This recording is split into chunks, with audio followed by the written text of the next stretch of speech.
তাফসির ইবনে কাসির কোরআনে বর্ণিত সূরা বাকারার আনাস রাদিয়াল্লাহু নবী সাল্লাল্লাহু আলাইহি সাল্লাম থেকে বর্ণনা করেছেন, নবী করিম সাল্লাল্লাহু আলাইহি সাল্লাম বলেছেন, ঈমানদারগণ কিয়ামতের দিন একত্রিত সমবেত হয়ে বলবে, আমরা আমাদের রবের কাছে কাউকে সুপারিশকারী নিয়োগ করছি না কেন? তাই তারা আদম আলাইহিসসালামের কাছে গিয়ে বলবে, আপনি সমগ্র মানবজাতির পিতা।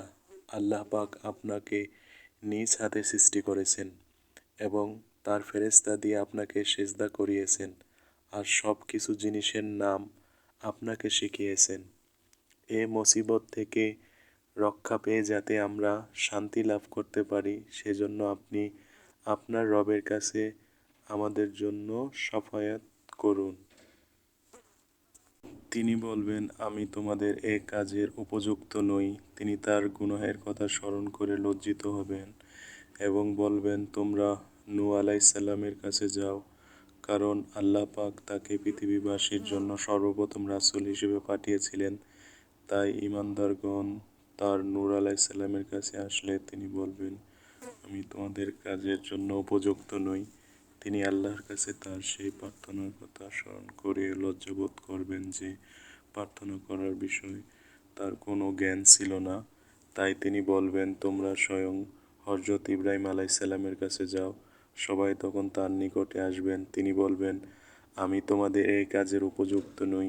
তোমরা বরং মূসা আলাইহিসসালামের কাছে যাও, কারণ তিনি আল্লাহর এমন এক বান্দা যার সঙ্গে আল্লাহ পাক কথা বলেছেন এবং তাকে তাওরাত কিতাব দান করেছিলেন।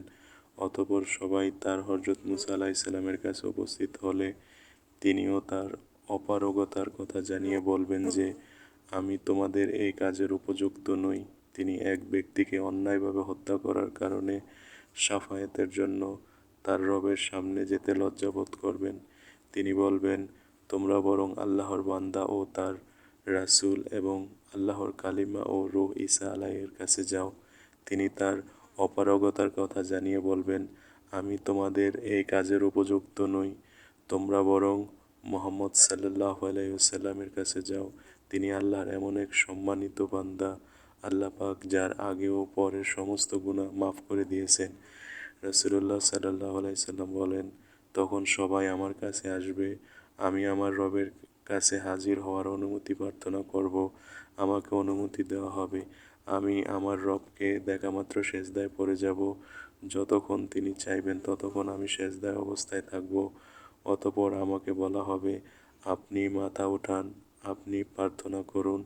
যা প্রার্থনা করবেন তা দেওয়া হবে, আর যা বলতে চান বলুন, শোনা হবে।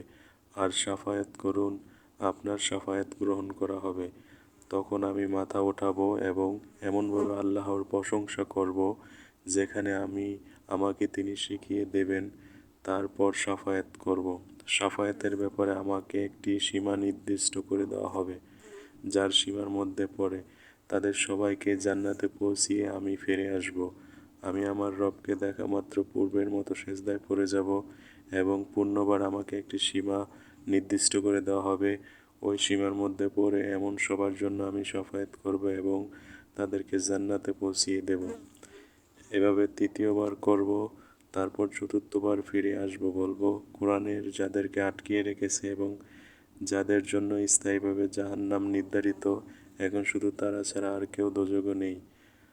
বুখারী হাদিস নম্বর 4476। আবু আব্দুল্লাহ ইমাম বুখারী বলেন, কোরআন যাদেরকে আটকে রেখেছে তারা ছাড়া আর কেউ দোজখে নেই। এই কথার অর্থ হলো আল্লাহর বাণী, তারা স্থায়ীভাবে জাহান্নামের শাস্তি ভোগ করবে। বুখারী হাদিস নম্বর 4476।